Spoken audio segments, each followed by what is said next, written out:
Miss হবে না আপনার পছন্দের টিভি শো। দেখুন জি5 অ্যাপে একদম ফ্রি।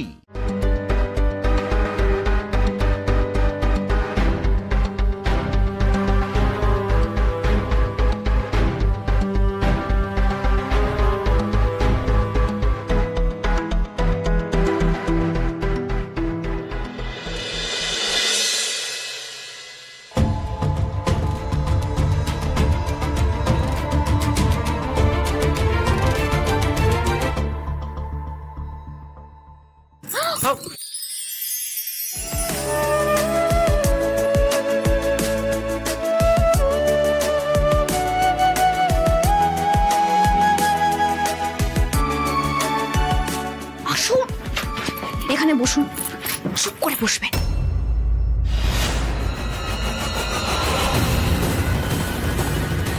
শ্রী ঘরে কার সাথে কথা বলছে?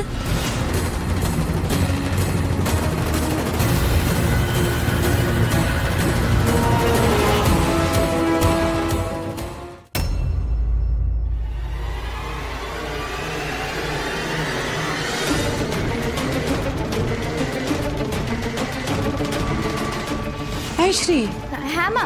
কি ব্যাপারে সব জামা কাপড় বের করেছিস? বলো তো মা, দাঁড়াও, এদিকে একটু যাই আমি। এই জামাগুলো না একটু রোদে দেবো।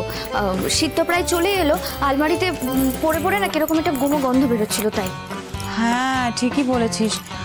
আমি একটা কাজ করি, আমি বরং শীতের জামা কাপড়গুলো বের করি, বল ওগুলো একটু রোদে দেবো। হ্যাঁ মা, বের করে আনছি, তারা।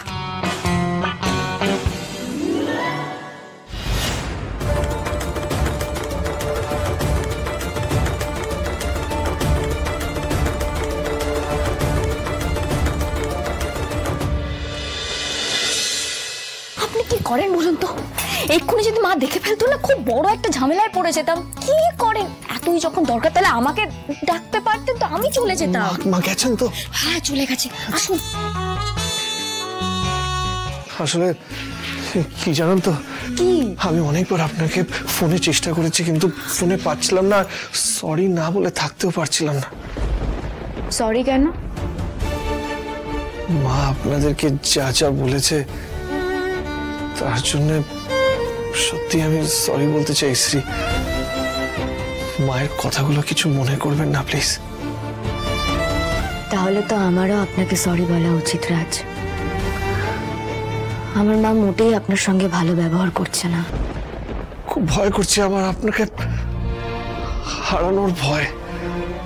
শ্রী, আমি কোনোভাবে আপনাকে হারিয়ে ফেলবো না তো?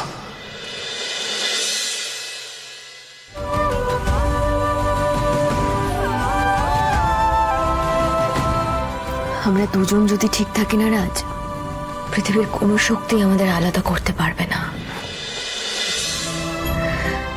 জানেন রাজ, আজ মা আমায় কি বলছিল? মা বলছিল আপনি নাকি কোনোদিনও আমার দায়িত্ব নেওয়ার যোগ্য হয়ে উঠতে পারবেন না। আমি সবাইকে দেখিয়ে দিতে চাই রাজ, আমি প্রমাণ করে দিতে চাই আপনি একমাত্র যোগ্য। জি5 ডাউনলোড করুন আর সব এপিসোড দেখুন একদম ফ্রি।